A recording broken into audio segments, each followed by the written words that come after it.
Welcome in to the DNVR Avalanche Podcast. 'Tis the season. We're just about an hour away from the start of the hockey season for real. The Avs don't play today, though. They still have another day to wait until we get into real Avalanche I don't know how true that is, action. man, because they spent the morning playing with my heart. Well, we're going to talk about it. We're going to talk about all of it. Over the weekend, the Avs did make a couple of moves.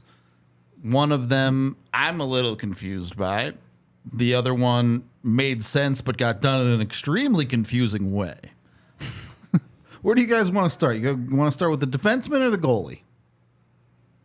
Let's just do it in chronological order to try and make sense of all of it. All right. So you get down to roster day. The Avs have to set things up correctly. They end up putting Francouz on IR. They moved him to LTIR today. Not a big deal. That was kind of unnecessary, but setting up their upper limit for a theoretical spot where they could maybe save some money against the cap. Doesn't really matter. What does matter is they claim off of waivers Ivan Prosvetov, which I don't get it. So I'll let you guys try and explain it. Maybe you guys get it more than I do. Whoever wants to take it. Go. Okay. So I don't know that this fully explains it, but I think it adds color because obviously LTIR for Pavel Francouz was coming no matter what. And I think the Avs knew this. And I do believe that Justus Annunen has built a lot of trust in his preseason and camp that they want to give him an opportunity at number 2, but I don't think they felt entirely comfortable with the depth beyond Justus Annunen. I think that Arvid Holm was an unknown quantity coming into camp and didn't earn the trust of staff through what he did in Eagles and Avs training camp. And it created added concern then after Justus Annunen, there's this question mark of Trent Miner and Arvid Holm. And I think that was a question mark that the Avs were far too uncomfortable with. It still then creates the question of, well, then what does that mean for Justus Annunen in the way that this happens? But looking at Prosvetov, he's a goaltender that, a coveted prospect, high pedigree, at least from draft year on, that has sort of Arizona became disenchanted with. And this is a goalie farm, Arizona, that is. And so for them to become disenchanted and get Vialta for their American League, presumably starter position in this offseason, didn't bode well for the future for Prosvetov moving forward. 24 years old, one of the biggest, youngest goaltenders to hit the waiver wire yet, also one of the cheapest. We were talking about this before the show, but two-way contract, $775. Here's where it gets interesting then. I'm obviously framing this kind of from an American League lens, and that's where it gets confusing is, would the Avs realistically take a risk in putting Prosvetov back through waivers for Arizona just to reclaim him? That's where it gets a little confusing. I think I'm 50-50 personally on whether or not Arizona would reclaim him because it would be a little silly for them to totally move on from this prospect that they've invested in, but I also know that they've become disenchanted with him.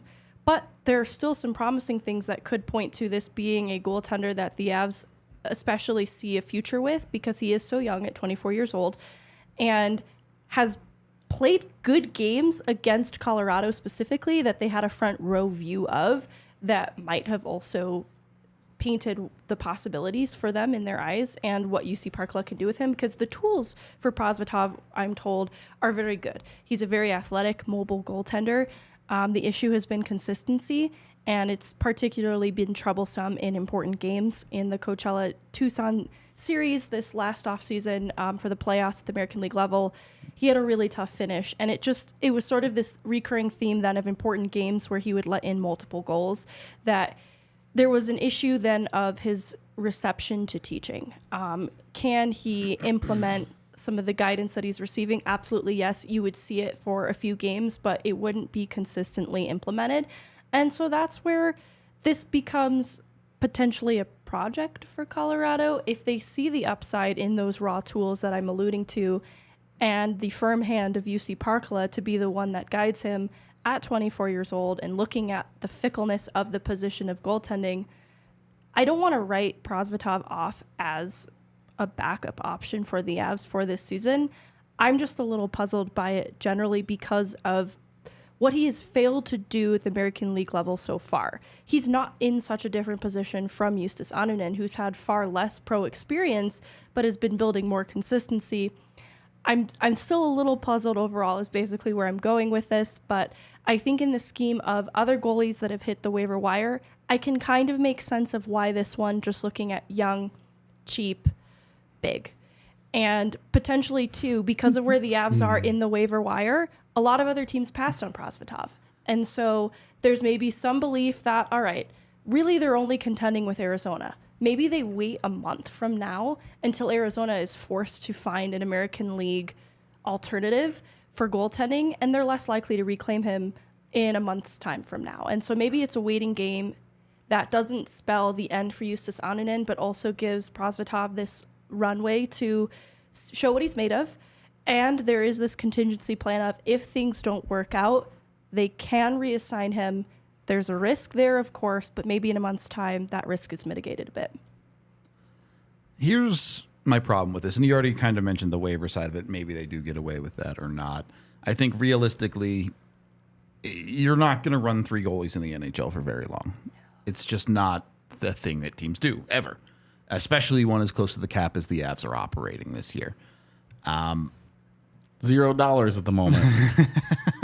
They literally have $0 in cap space right now. Them in Vegas doing fanciful things to hit exactly the cap. My problem is, by every metric, certainly at the AHL level, Prosvetov is a worse goaltender than Justus Annunen. And now you're stuck with this situation where he would have to go through waivers to pass, and Annunen may end up down in the AHL. And I get there's a decent argument for wanting Annunen to have consistent development, all of that. I understand that. But at the same time, the Eagles play 5 games before October 25th. So it's not like Annunen would be missing this huge chunk of the season if he was backing up in the NHL for a little while. And I just don't know that Ivan Prosvetov makes the Avalanche a better hockey team, which, fine, maybe this is a move more for the Eagles, but if you're sitting a guy on your NHL roster, personally, I'm thinking about what he's doing for the Avs. And I just don't see him being a better option than Annunen for the Avalanche. So, yeah, because we've talked about when you claim a guy on waivers, he's on your team. You can't. It's not like you can claim him and just freely like send him to the AHL. Yeah, they could turn on and waive him tomorrow if they wanted to, but pull a Vegas and claim Denisenko and send him immediately back. They could if they wanted to. They're allowed to. It'd but be weird, but what was the point of all this? Is like, if they were to do that, you're like, kind of with Vegas with Denisenko, like, why? And then, like and with Prosvetov, you had Justus Annunen and had a really good preseason. Yep. And has earned this. So I do think Anthony makes an okay point in the chat here. Is there's a very realistic possibility that the first 10 games of the season, the Avs backup just doesn't play. I mean, I don't think they'll do that because then that guy, when he does get into a game, he hadn't played in a month. He's too rusty. Well, I'm saying, and so they might have Prosvetov do that job, ship him back to waivers once that time is gone, and then Annunen comes back. So Annunen's back on the roster right now. Yeah, right? he's on the, and they're carrying 3 goaltenders at least for the road trip. Again, maybe I'm wrong, but the way I see it is Annunen plays Saturday in San Jose. Saturday in San Jose. That's the way I see it. Nothing against Prosvetov, nothing against him. I think he comes and sits on the bench, and that's what he's doing. You said the 25th of October, Eagles have 5 games till then. So those are 5 games that Annunen goes down and plays, and he's not sitting there, and it's not the summer of 3-4 months, whatever it was, of not playing real meaningful games, and then you call Justus back up, and then you put Prosvetov back on waivers. Or, I mean, I don't know. That's just the way I see it. I look at it. Unless they really see something in this goaltender. Again, that's, for me, he's a He's a big goalie, and if you like big goalies, then you'll like him. If you don't like big goalies, then maybe you don't like him. Based on every number he's ever put up in his career, it's hard to think he's going to succeed. Reminds me a little bit of Jordan in the NHL. A little bit for me, like, tall guy, and that's just my take on it. But any trust earned in what the Avs have done with Georgiev and Kemper in taking a gamble on these goaltenders? Yeah, absolutely. They've been so good at this position that it's like, look, if UC Parkala is like, hey, this guy was on waivers, we can get this guy, he can back us up for a month, we can see if we like him. Arizona is going to have to decide on some kind of a backup at the AHL level. You get through the San Jose game, you demote Annunen, you call up Caleb Jones, like your roster is more balanced. The numbers are exactly the same. I can get where all of that comes from.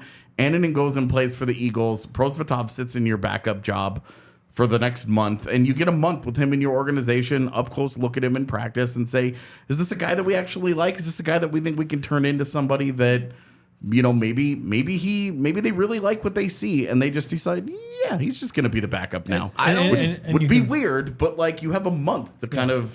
I don't know how much credit they should get for this tier of goalies. I think they get a ton of credit for guys in the NHL pushing to be starters. Yeah. For this tier of goalies, you're talking about guys like Hunter Miska. You're talking about guys like Jonas Johansson. You mean Tampa Bay starting goaltender in an hour? That's Tampa's problem now, all right? And to be honest with you, if you get what the Avs got out of Jonas Johansson, out of Ivan Prosvetov, you're over the moon about it. Yes. And they might decide, too, after a certain short while that they do send him to the minors and he has to clear waivers. I get that. And then, as we know the rule, Arizona can claim him. Maybe they don't claim him. And then he is that guy down in, with the Eagles. And you get to work with him down there on a daily basis with Peter Budaj. And, it's a free goalie. Yeah.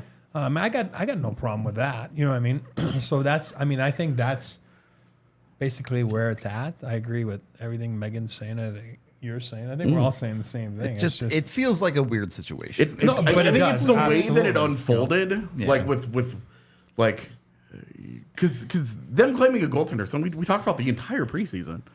We were like, they could claim a goalie. There's going to be a bunch of goalies that are going to pass through waivers. Yeah, we went through these goalies off live like 5 times. And it was like, none of these are better than Justus Annunen. Well, and that was our thing. But also, like, if you want to keep Annunen in game shape, you want to keep him into a rhythm, you like what you've seen, but you don't want him to stop playing, this is the best solution. This is like the smartest way to go about your business for the next 3 to 4 weeks, like however long it's going to end up being. This is a pretty clever way to do it, honestly. And the way that when you throw in, like, it's a separate thing, but it's all part of the roster math. When you throw in the Caleb Jones thing as well at the end of it, it's like you can see a path forward of what they're going to do and then what they've said. We felt pretty comfortable they were going to claim somebody the other day going into that morning because they had put half the league on waivers, and the Avs were at, like, 20, 21 players, and it was like, this is setting up for them to claim somebody. And we were all thinking about Dylan Coghlan and defensemen and all that. Which we'll get to. But, okay. I was thinking about Dylan Coghlan, this whole Carolina thing. But, like, it ends up, when you look at the totality of all of them, and you say, okay, for the next 5 days, they'll carry 3 goaltenders. If they carried 3 goaltenders and 6 defensemen for the whole road trip, then I'm confused. But if we're right in kind of throwing this dart and saying they'll carry 3 goalies, Annunen plays in San Jose, then after that game, no matter what happens, even if he gets a shutout, no matter what happens, they demote him and they call up Caleb Jones, this makes way more sense. And Prosvetov hasn't been here at practice, hasn't been one time with the Avalanche, and get on the road. That's a good way to. Yeah, it's tough. I mean, I don't know how good the language barrier is too. I mean, I know he's been around for a while. I'm sure it's got to be decent. Here, so I think he should be fine, but you never know. God, if he's not. But he can do cartwheels. Kind of. That's what counts. Trademark cartwheels. No, I really do. I think that this is insurance for Arvid Holm not being a comfortable goaltender as their 3. I think they needed somebody that, even if that does put Justus Annunen in that spot, and it's also for the benefit of Justus Annunen in giving him starts in Loveland. genuinely think that's also a big part of it. So I look at it this way, right?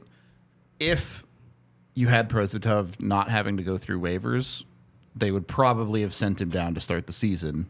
And then after Annunen plays his game in San Jose or whichever one, they would swap him. Instead, because of the waivers, they're not going to send Prosvetov down. They're going to run 3 goalies for 5 days or whatever and then send Annunen down. Great. I think they are calling up a D. Just based on how Bednar was very careful in his language of we're leaving with 6 D. I did not commit to coming home with 6. Exactly. And he did readily admit, too, like, we're going to reevaluate when we are there after a game or so because he prefers to carry 7. So I think this is very realistically how this could play out. And of course, you do have the insurance if Josh Manson's not ready to go, if whatever. And for one, this would suggest a lot of confidence that they think Josh Manson is ready, at least for tomorrow. Certainly we'll see after the game. Yeah. But, like, there is always the insurance, and they've made it clear they don't want to do this. But if they absolutely have to, instead of running 5D, Curtis McDermott is right there. He can play 6 minutes. He's right there. So, like, there is a little bit of that added value, again, of Curtis McDermott. Like, where does that value come? They obviously, again, you don't want to do that, but it could be done instead of just running 5D in one of these games. Because you're basically saying, let's just get through 2 games and then we'll make this swap. Because, again, if they come home with this roster, I'm confused. Be a little surprising. I'm confused. And this leads us to the Caleb Jones conversation.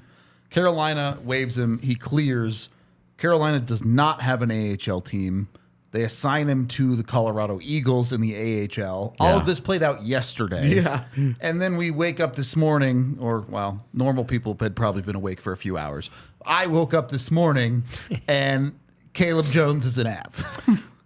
I was in an MRI machine when it happened. Well, I mean, this clearly, those conversations happen all the time. I always say, if you go on waivers, it's because you've contacted 31 teams. You don't just throw someone on waivers. You make sure that you could get something for that someone. And the easiest thing to do is to make a deal beforehand. Of course, they had a deal done beforehand with Caleb Jones. Pass him through waivers. Once he's passed, we don't want to add a contract, right? We always talk about the number of contracts. They added the Prosvetov. I hate that name. God, you guys say it. They added a contract in the goalie without dropping one. So now your number goes up. And it's an uneasy feeling in management when you're getting close to that 50-ish. Just, AJ did it that one time. Next thing you know, you're at 50. You don't even know it. You're like, oh, my God, what did we do? So you can't just sign everybody. So now they go, if Caleb Jones goes through, then I'm going to give you the option to, Callahan Burke or Rudo or AJ or Eric or Megan. You guys decide which one you want. And then it's a contract for a contract. You're not adding on contracts. Well, it's also about the Avs having the flexibility. And then you have the flexibility. The guy's already gone through waivers. So now you have a guy that's right there for 30 days or 10 games, not or, even though in Cap Friendly it does say and it's a mistake. It's an or. It's an or, yeah. And we all know that, but some people, they don't want them to read and say we're wrong, but it's 30 days or 10 games. You have the flexibility. Same with Riley Tufte. He went through, he's down, now you have that flexibility. Mm-hmm. And the Cal Burke, it's no offense to Cal Burke. He got a couple of games in Denver last year, but with the way that Jones they redid... is a regular NHLer. Yeah, and the way that they redid the forward core with all the college free agents, Cal Burke's been in the organization for several years now. They know kind of where he is and where he isn't. And in order to get this swap for them, I don't get it for Carolina. Yeah, I don't really either, to be honest with you. But, you were talking about, hey, it's better than future considerations, right? And again, that's where the contracts come in. The Avs stay at 46 after claiming Prosvetov. They're at 46 right now. And again, I will say, you have to keep in mind, Sean Behrens is going to get signed at the end of the year, and we'll count it will start immediately. So you're really at 47. And then you have a trade deadline of you want that flexibility. So, this just feels like tidy business to me. We talked about Caleb Jones all summer as a guy for hey, as a 6'7", as a guy that might be able to take Jack Johnson's job or to be Josh Manson injury insurance. Caleb Jones is a really good fit here. Let me ask you this, Megan, and you can go off on anything else they've said too, but is Caleb Jones the 7 Does he jump Brad Hunt in the order immediately? I think he's going to get the look sooner. Okay. One, Fair because enough. they need to see how he fits in a Colorado Avalanche lineup Sure. opposite of NHL caliber talent, and they know what Brad Hunt is. And I think the other thing is Caleb Jones does bring something a little different from Brad Hunt. Definitely. And I think he is what they're looking for a bottom pairing defenseman a little bit more than Brad Hunt. I think Brad Hunt has the reliability and the consistency, familiarity maybe is the better word, that they're looking for. And he moves the puck well, but I don't know that they're looking for that on their bottom pair because they have 4 defensemen ahead of him who are pretty good at that. 3 defensemen ahead of him who are pretty good at that. Josh Manson's adequate. I take that back a little bit. I amend it. But I think they're looking for a little bit more size and physicality at the bottom of that. And I think Caleb Jones better brings that than some of the other defensemen that you're looking at for next man up outside of Keaton Middleton, who is also a different type of player, and I just don't think that's also what they're looking for because they kind of have a little bit of that. Let's be real. Keaton Middleton has 3 games of NHL experience. He's like poor man's Jack Johnson. Caleb Jones has a couple hundred games of NHL experience. It's a big difference. And I think you're exactly right, as something AJ alluded to earlier. How far healthy is Josh Manson? Yeah. If you're looking for a guy to replace his role, Caleb Jones starts to make a lot more sense than Brad Hunt. Well, and Brad Hunt's also your AHL captain. He cleared waivers. So now if you want your captain of the... And this was a thing that certainly Megan could speak to better than I could, but it was a big problem in Loveland last year. A lot of their leadership group just was not present because they had to call guys up to the Avs just to get through several weeks of the season.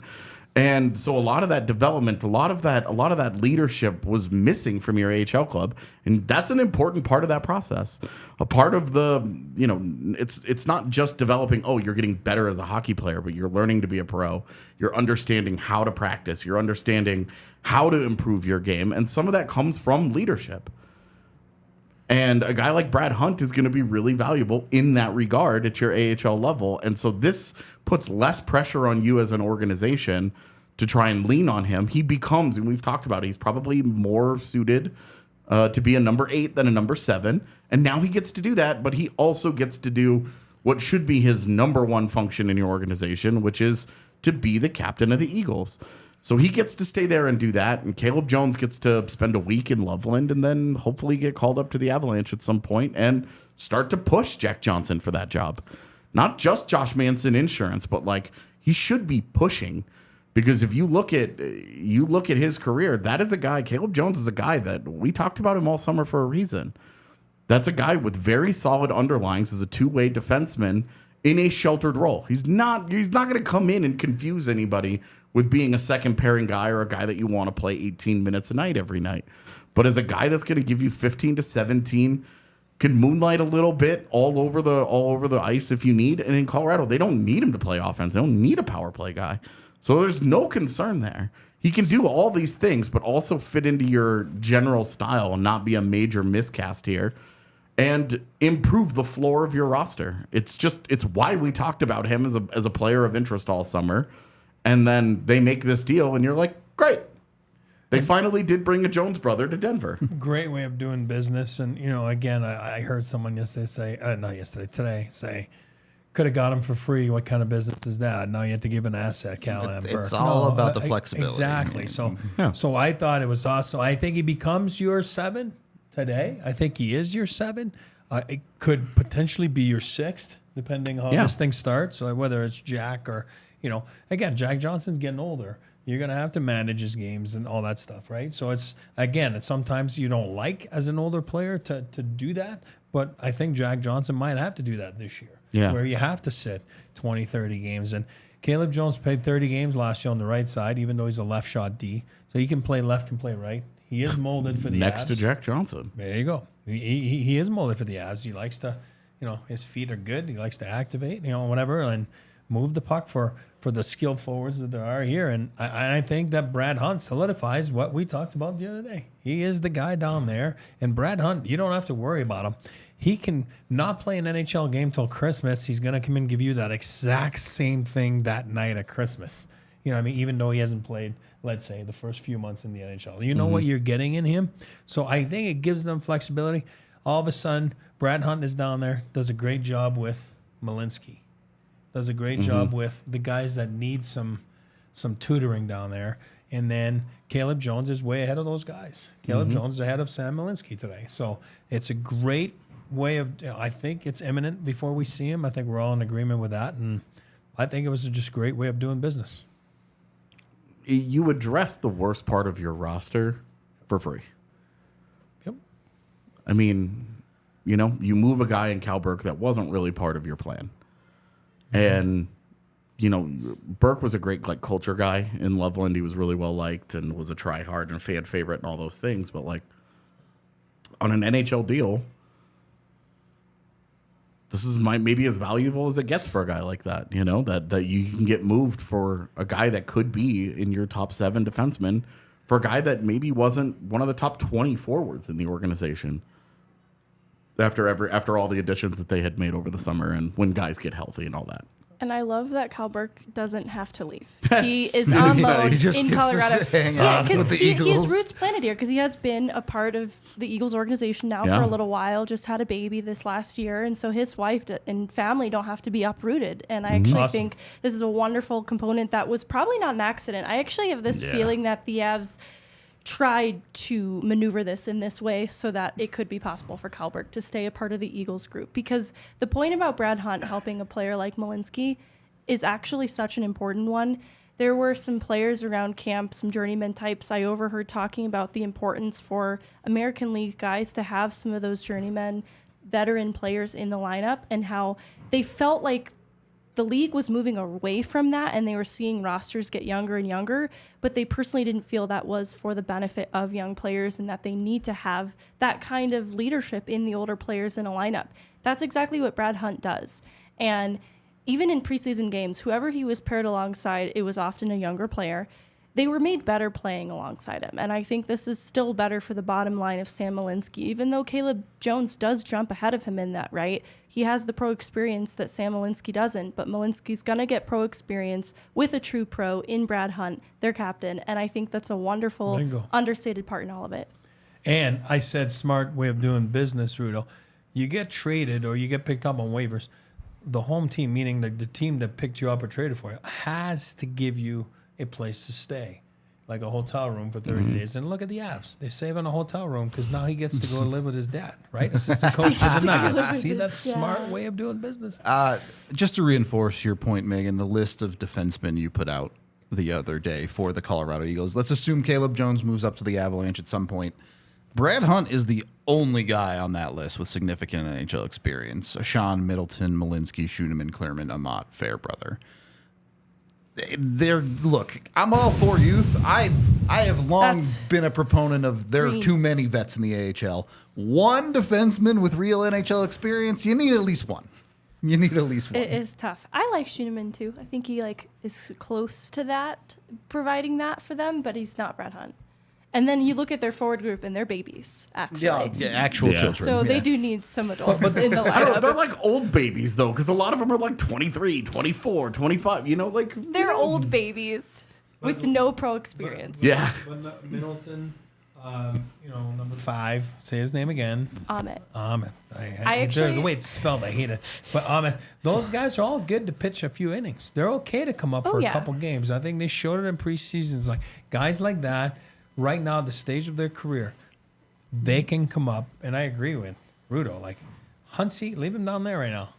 You know, and if you need someone for a game or two, like you can see what you got in those kids, and the couple of them, but let them develop, let them mature with Huntsy down there, and let him do his job down there. That's why you got him. And if something becomes like last year, imminent for him that he has to be here for 40-some games, then you got the flexibility. A small piece of this is also that if you have an injury or two on your defense, you aren't beholden to calling Brad Hunt.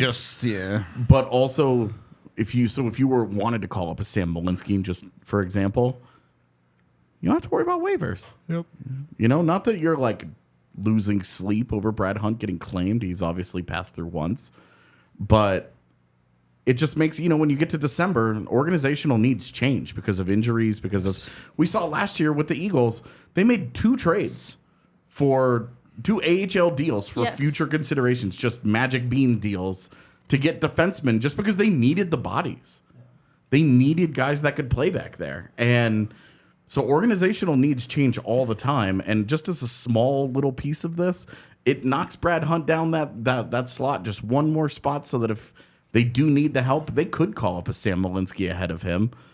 And however long he's here, if he's here for a weekend, then he just goes back and it's fine.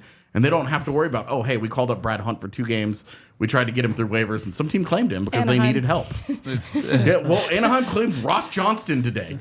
Ross Johnston, who's awful and on a multi-year deal. Like, it was, the Pat Verbeek is like, you have a shitty fourth-line guy out there that I want him.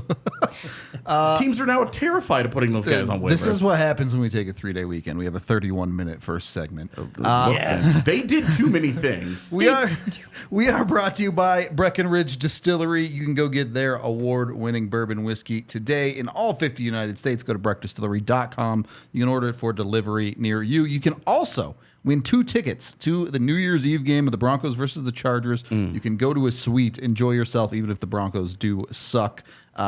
Use hashtag Broncos Bourbon over on Instagram with your favorite Broncos photos. I highly recommend you get some photos of those new helmets they've got because those are kind of sick. Go check it out. Get your photos in with the Broncos Bourbon hashtag. They'll narrow down their favorites on December 1st, and then there will be a fan vote over at BreckenridgeDistillery.com/Bourbon of Denver Broncos. Get in on the action. They also have tons of other alcohol, whether you like seltzers or vodka. They have options for you. Check them out. Again, BreckenridgeDistillery.com for home delivery. Also brought to you by Kind Love. If alcohol's not your thing, maybe marijuana is. Kind Love, one of the OG dispensaries in Colorado. They've been around since 2010. You can use code DNVR in store to get 25% off your purchases of flour, turbo joints, gummies, you name it, whatever product it is you're looking for. All of it is farm to table. They grow their own stuff, and then they sell it in their own dispensaries. Tons of different options, including a Get It While It's Hot flour shelf, 1/8 for $20 out the door, and ounces for $100. So pretty good deals as far as weed is concerned. Back in my college days, an ounce for $100 was a steal. So yeah, well, when you were getting your weed from a dude named Jerry with a backpack. Yeah, well, yeah, the medical cards started coming in right around my time in college. Okay. Yeah, so my buddies had some back problems for sure. But little glaucoma. And you don't have to deal with any of that now. You can just go to Kind Love, get your 25% off with the code DNVR. You can also visit their website, kindlove.com, for online ordering and their full extensive menu. Second period of the DNVR Avalanche podcast. Before we dive into a season preview, Megan, you've been around the rink, both the Eagles and the Avs practices for our 3 days off, I suppose. What's the vibe? What's the news? How's Bednar feeling? How are the boys feeling about the upcoming season? What's the haps? What's that? I feel like there's so much, but it's also not that. Look, we can have an hour and a half show. No, we don't need to do. The vibes are good though. With Eagles specifically, it does feel a little bad because they had a lot of ice trouble. And so Blue Arena, they weren't able to practice in their home arena throughout the course of their camp, and they were shuffling around to random rinks in the vicinity for their camp week. And so that just kind of set the tone as they're already needing to be very versatile and adjust to things on the fly. It's a nice way to put it. I felt sympathy for them. Like, the vibes were bad, maybe in that sense. But as far as the product on the ice, I mean, it was an extension of the things that we were excited for. Like, Ivan still looks awesome, and still got a great name. Best Ivan in the organization. Sad. Not wrong. So in that sense, it was good, but that is where I did get the feeling that there are some goaltending concerns deeper than Justus Saarinen and Pavel Francouz. And why I think coming into that Monday, goaltending was on my mind more than it was defensemen, because you do look at the depth, and that appears to still be very good. Steinberg looked great in the scrimmage as well.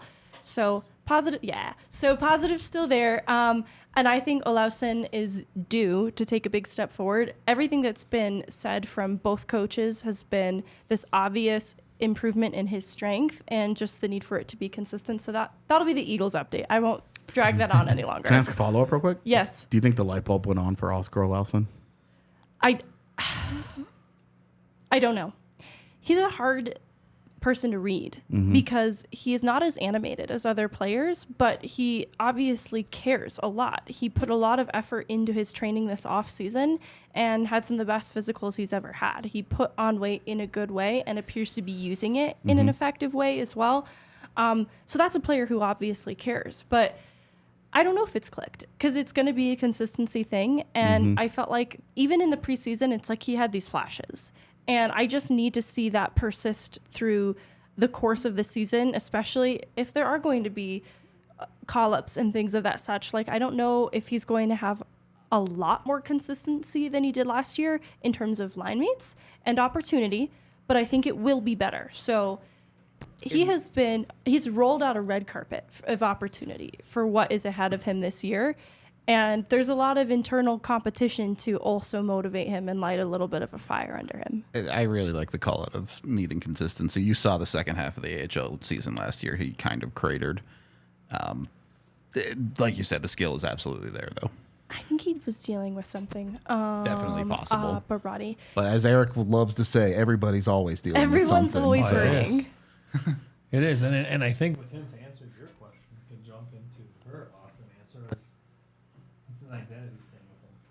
Too many guys come in and they try to be something they're not. And I think with him, he's got high skill. He's got some good size. He's going to have to figure it out how, especially Jared Bednar wants him to play.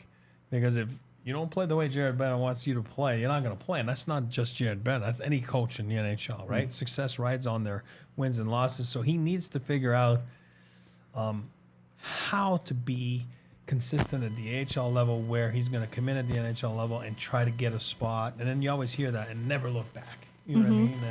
And say, this is what I am. I'm a third line left winger with a good shot that can be on the second power play. And this is what I am. And I'm all three zones are very reliable. I'm not a wild card, so to speak. Right? As you can be a little bit at times. Well, last year. Absolutely. Last year, right? Did Megan put you up to bringing this? Do you know They can't really see this. It's the Colorado Thunderbirds. Take it right there. No, but so I think it's just it's a matter of identity for him. You know what I mean? And I think that I feel good about the forwards in Loveland. I do because Olin, Steinberg, guys like that. Like I think they can come up and pitch a few innings. I didn't feel as good on D, but now with what we talked about the first segment for an hour and a half, we feel better. About that pickup. Friday, they have practice Friday. The Eagles? Yeah. I think they did skate. I was not this there. This Friday. Oh. Or they have exhibition preseason game. They play, I think. Yeah. Grand Rapids, I think. Yeah, that's the second Away. of the back-to-back, right? Because they play the 13th and 14th, I think. Let's see. Do we? Because they changed names of the rink. You said. Blue, yeah. Sorry, I just want to make sure I wasn't. Or I guess it'd be the front of the back. That'd be their season opener on the 13th, I think. Do we know Jean-Luc Foodie's status? Like any kind of a timeline? It feels like it's been radio silence on him since camp started. So I'm just curious. And it's not for a lack of asking. Oh, I believe that. But unfortunately, gosh, I don't even want to aggravate the confusion that surrounds Foodie because that is the best way to describe it. Last year, it was described as both upper and lower body designations at different times. So I was left wondering what the designation actually was. Body injury? More recently, it's lower body is the designation I've received for what he's been rehabbing. And even people closer to the situation than I am are still confused. They're like, I'm still not exactly sure what he's rehabbing. And so it's a little bit mysterious. I'm obviously not to the people who need to know that kind of thing. So I'm obviously not on the need to know basis, but I know there was some concern because players like Jedlicka were rehabbing for a while, briefly around the Avs facility, and Foudy hadn't been seen in a minute. Yeah. And he has been rehabbing with the Eagles staff. But because of the arena and ice issues that have happened, that's not something that has been observable to us. And so I don't know if he's been on the ice specifically either, because I don't know if the ice has been available. So I don't have any reason to believe that he's taken some kind of step back. Okay. He's just in the shadows of the Eagles' care at this point. And I have heard he's expected to return to the group, presumably in like a no-contact jersey like Alex Bocage, soon. So nothing has gotten worse. It's still moving forward, trending in the right direction. I just don't have a lot of clarity on what the issue was. Okay.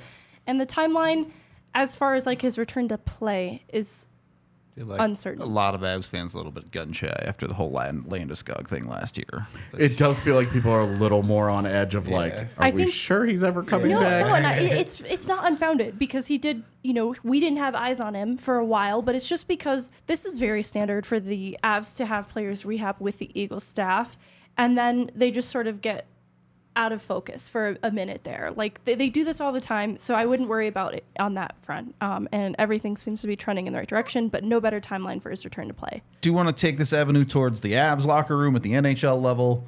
I think I know the answer to this, but Avs did blow a couple of leads in preseason. Is there any thought about that on their mind, or is they're just ready to start this season and get going? The main roster guys, like returning players, are so done with preseason, so checked out, and just so ready to begin the season. I'm on their boat. The new additions, actually, we're kind of grateful for the extra runway, but even still, they weren't playing alongside in each of those games who they're going to be playing with come the start of the regular season. So there's also excitement building from them.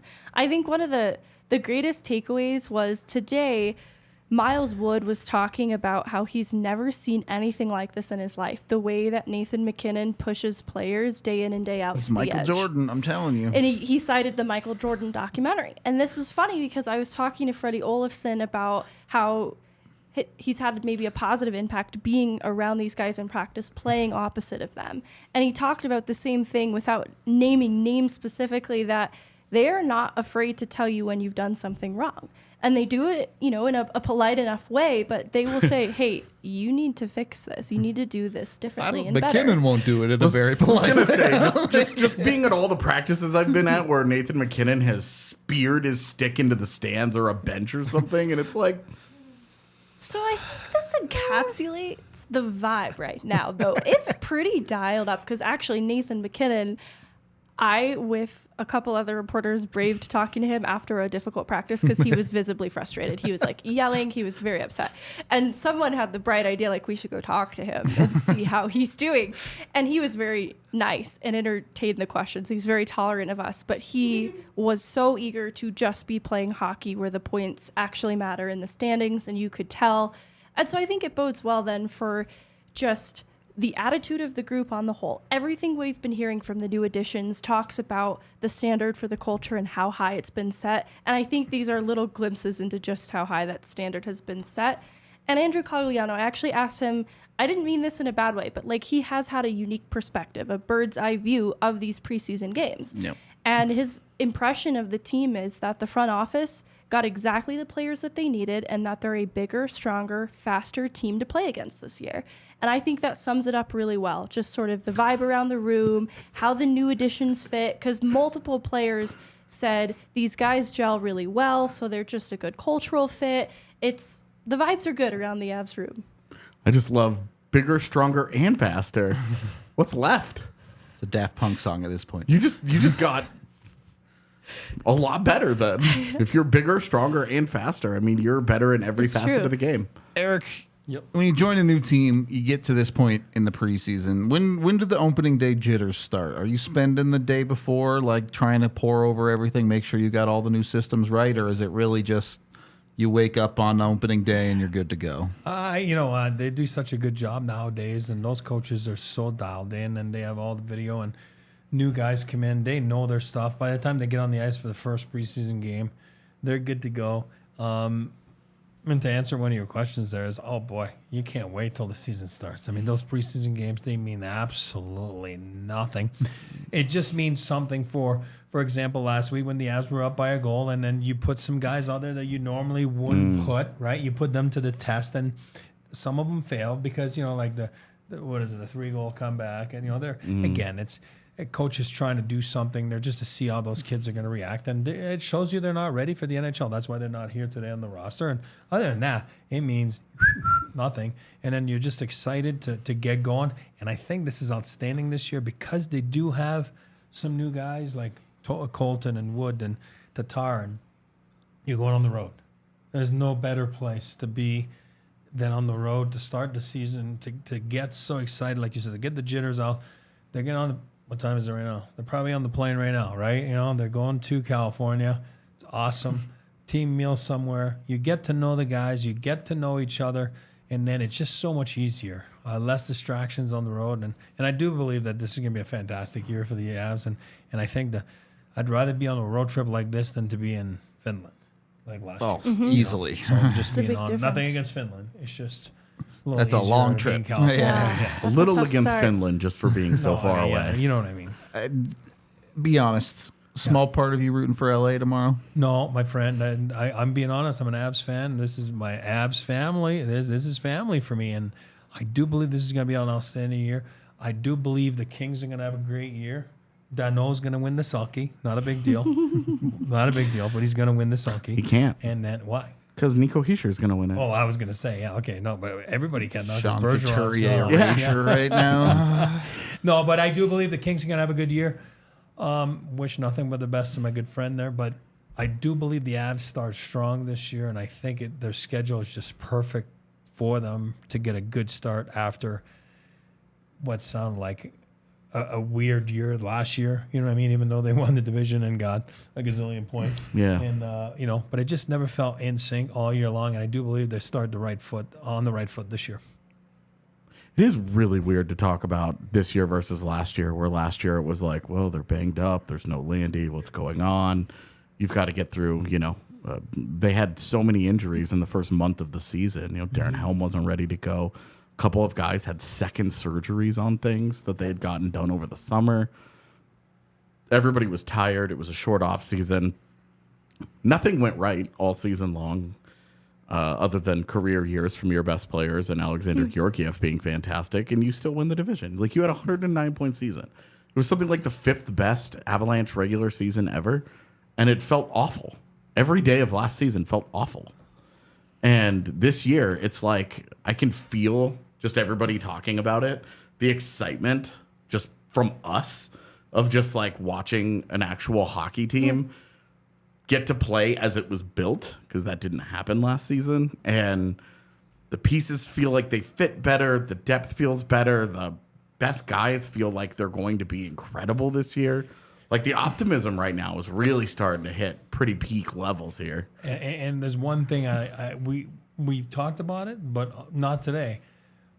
I love the fact, and again, I'll be careful with my words, because Gabe Landeskog is one of my favorite players of all time, favorite Avs of all time. I was part of the leadership group that named him the youngest captain in the history of the league. So that's how much I love Gabe Landeskog. I do.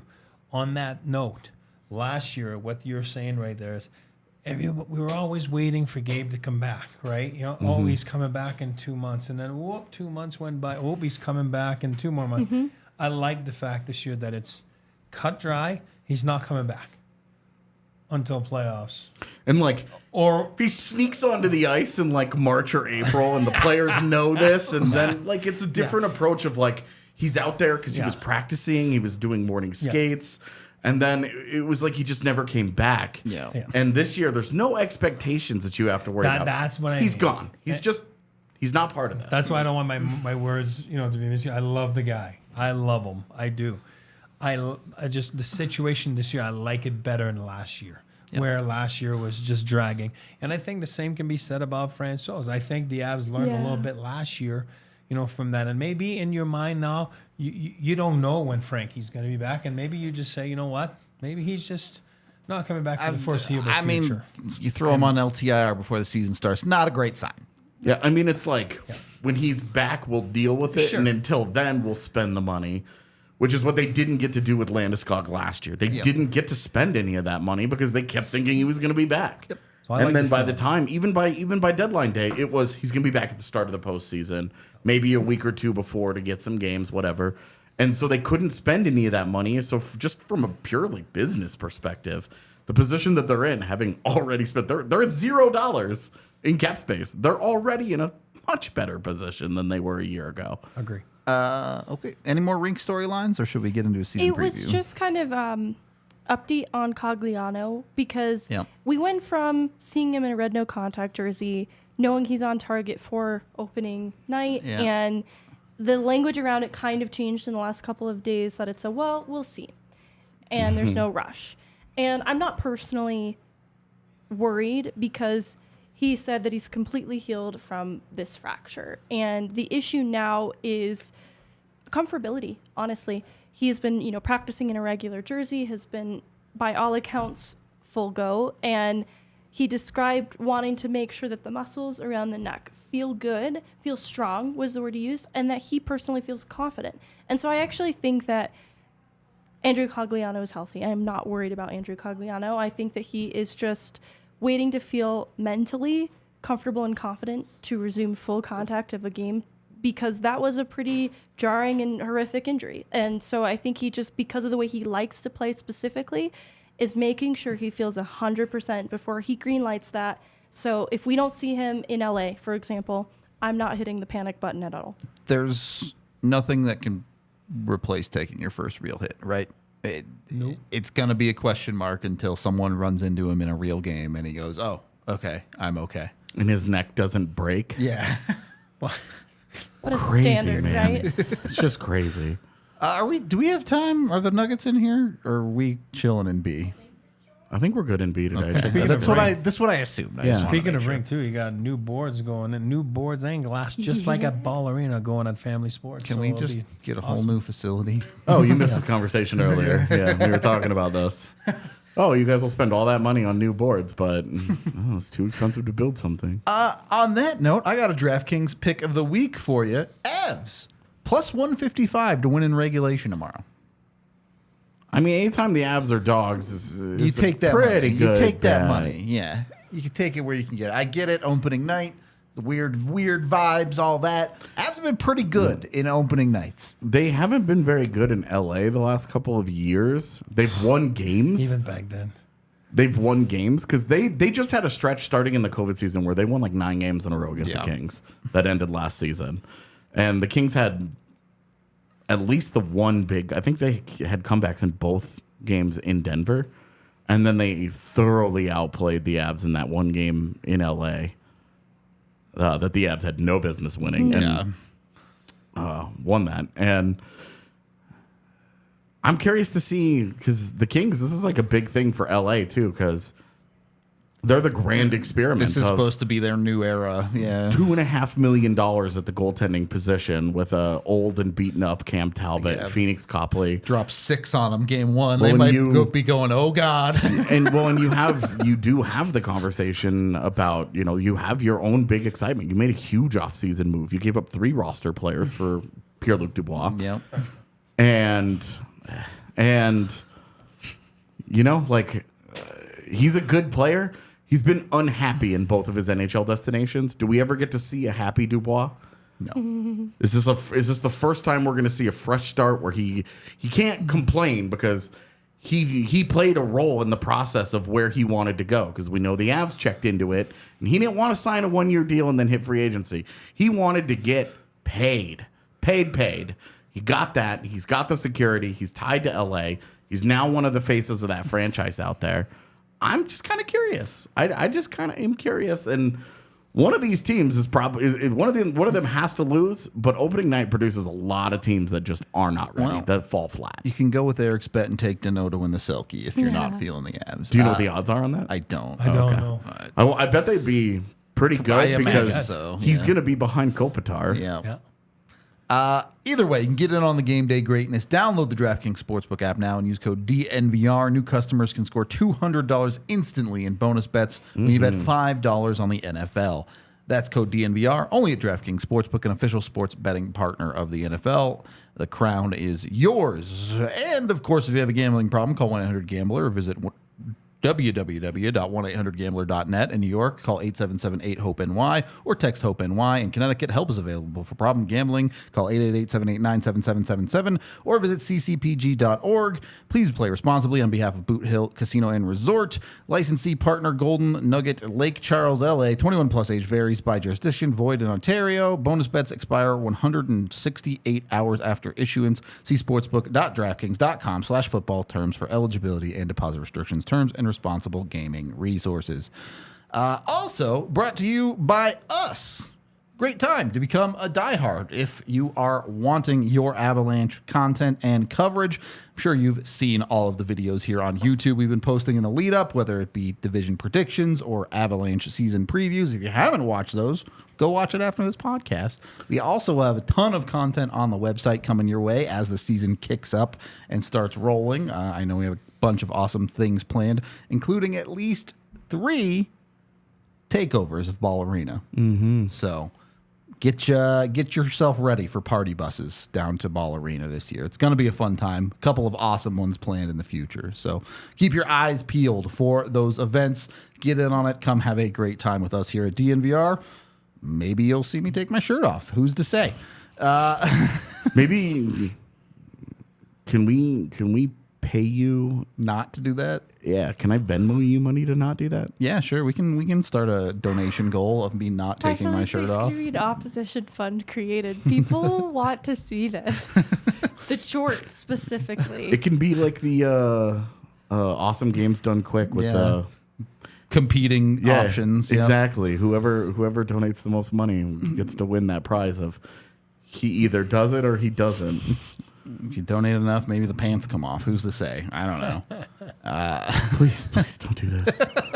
Please don't do this. Either way, support us here at DNVR. If you become a diehard now, you can get a free shirt included with your annual membership. You also get a bunch of other perks, including discounts at the bar, discounts on merch, and first access to some exclusive events. Discounts on merch is pretty cool. We're getting into fall, and we have a lot of hoodie options. So people need to decide which one their hoodie is, which one is for them. It's the flag one. It's the best one. We have like 4 that I'm like, these are all sick. Flag one and the team logo DNVR. The one right behind you? Yeah, that on a hoodie is so good. I mean, it looks great. I do like the that. camera can't really see it, but that's okay. Yeah, that's the one. Either way, consider supporting us here at DNVR, or at very least, leave a like and subscribe to the YouTube channel. I would also say if you become a new member and you have a free shirt, hang on to that. Because we actually have some pretty cool shirt ideas in the this pipeline year. For sure. Some things that we want to work on. I was actually just trying to remember some. Well, talk off air. Third period of the DNVR Avalanche podcast. Did want to get a little bit into a season preview here. I know we have those videos, which you should go watch if you want the Avs roster and things like that. But you coming into it, AJ, you already mentioned it. It really is a pretty slow schedule to start the season for Colorado. Mm-hmm. Yeah, are they going to be all right? Can they find a rhythm with having 2 days off on the regular? Do you expect a good start, or is maybe a slow start in the cards here for Colorado? Just historically speaking, it's probably a slow start. Yeah. But I really can't stop feeling like the optimism and the hunger from the guys, from the team, to get on the ice and prove what they can do. There's a chip on the shoulder, and I think that, and especially hearing that Nathan MacKinnon is talking to media, and Nathan MacKinnon is extremely bored. So that dude wants to get on the ice and start. He's keyed up. He wants to start taking some souls. He wants to put some goalies on some highlight reels, and he gets to do it with one of his best friends that he has been reunited with. And I think we're going to see like a happy, angry Nathan MacKinnon this year. Is there any other version of Nathan MacKinnon? Usually just angry. Yeah, fair enough. So, but I just get this feeling like we're in for something special from Nathan MacKinnon. And we said this last year and we were right. We saw something pretty special. So I'm pretty excited about that in particular, and I think that will probably drive them to a better start than we've gotten accustomed. Like, it would not surprise me at all if they're 8-2 out of the gates. So that's not a slow start at all. No. Okay. Oh, I agree with you. I think they right from the get-go, I think they're going after it. I do believe this is a big year for them all the way through. All the way through. I'll say it right here, all the way through. I think it'll be an easier path than last year. I think they'll have better luck on the injury front, and I do believe they're a good roster. Obviously, I'm not naive to say Ryan Johansson has proven that he can beat them with two centers. A big question mark there. Obviously, Kadri was a big hole there. But besides that, I like this team better. I like this team better than 2 years ago. I do believe that the hungry factor will come into play, like you said. Mm-hmm. They are hungry. Megan knows. She's been at the rink. I've been at the rink. You can smell it. You can feel it. I think they can't wait to get started. Yeah. And I do believe they're on a mission. And I think they know what their mission is. And I think they know how to attack their mission as management, as coaches, as players. Because they've been there 2 years ago. They know what it entitles. They know what it takes. They know how hard it is. Until you do it, you don't know it. Mm-hmm. And I do believe that right now they know what they got themselves into. And I do believe that they like the fact that what they added, a lot of people talk about the additions of Colton, Wood, Tatar, Druin. I'll say it. I'll say it before you say it. Druin's going to get 90 points. I wasn't going to say that. All right, I'm just telling you. So you were asking me for something wild and bold, and he's not been one of my favorite players. He's not. But I do believe this year there's going to be something with his old buddy, and I'm not trying to be sentimental. I'm just trying to be realistic. Mm-hmm. I do believe he knows it, and I think he pops off this year. So I'm excited for it. I did want to get to that, which you can add anything to this if you want before we get here. Bold prediction from everyone. Is this Avs related? Wow. Yeah. Okay. It doesn't have to be, but I kind of assume so. Okay. I was just curious. I'm assuming that's yours, Eric. Yes. Doesn't get a lot bolder than that. That's like bold. Capital letters and bolded. Bold. I feel like mine's not that bold compared to that. Mine, I wasn't even specific. Mine is Unav is going to score 60 this year. I don't know if it'll be Mac or Mikko, but one of them. Mikko. These are bold. I feel very on earth now. Hey, look, I feel like it's just that kind of year. Go hard or go home. I love it. Now I feel like I have to raise the level of my boldness here to whatever I want to pick. Do you have one ready? No. Well, what I thought was bold when I walked in today, I think Ryan Johansson's going to have a 30-goal season. There you go. I like it. Well, that's pretty similar to my Druin 90 points. He's had a 30-goal season before, so it's not like a huge leap here, but staying healthy, I think, is the key there. But I think he's going to play in more situations than Avs fans think. And he feels like the forgotten man in the offseason. Like, there's all the hype about everyone Duran. Did kind of just stash Johansson away. Because, Duran is in the top 6, and everybody's like, woo, he's going to play with Mac. Like, the Halifax homies, right? And then, like Colton, Tatar, and Wood, it's an entire line of new guys. So it's like, all the shinies are together. And then, Ryan Johansson's just, there. Yeah. Shinies. So, I'm guessing that Ryjo has a 30-goal season in that bumper spot. And then I think he's going to spend a lot of time next to Mikko Rantanen this year, and I think that's going to benefit both of them. They're going to have a good time. Yeah. Chat saying Kale will have 40. Wow. Let's get to 30 before we get to 40. Yeah. I think Georgiev will be a dark horse Vezina finalist. I like it. Let's go. It should have been last year. I'm glad I went with Ryjo because that was my other one. I was going to go Georgiev I couldn't tell if it related. was too bold for this room or not. If any one of these hit, you have to feel pretty good about the Avs season. Oh Absolutely. my gosh. Each and every one of these is incredible. So, Well, I'll show you my bet. 365. I did pick Makar. It's at plus 2,000 to win the Hart. So it's a no-brainer. I'm not saying McKinnon's not going to win it, but I'm saying, here you go. You want a bold one? Makar's going to win the Hart. Well, if you're doing that, I'm telling you, you need to parlay that with the Norris because if he's winning the Hart, he's obviously winning the extra money. I already did the Norris. Yeah. Might as well just put them together and get better odds. I put the Norris and then, but the Hart was like plus 2,000. It's like, yeah, might as well. Why not?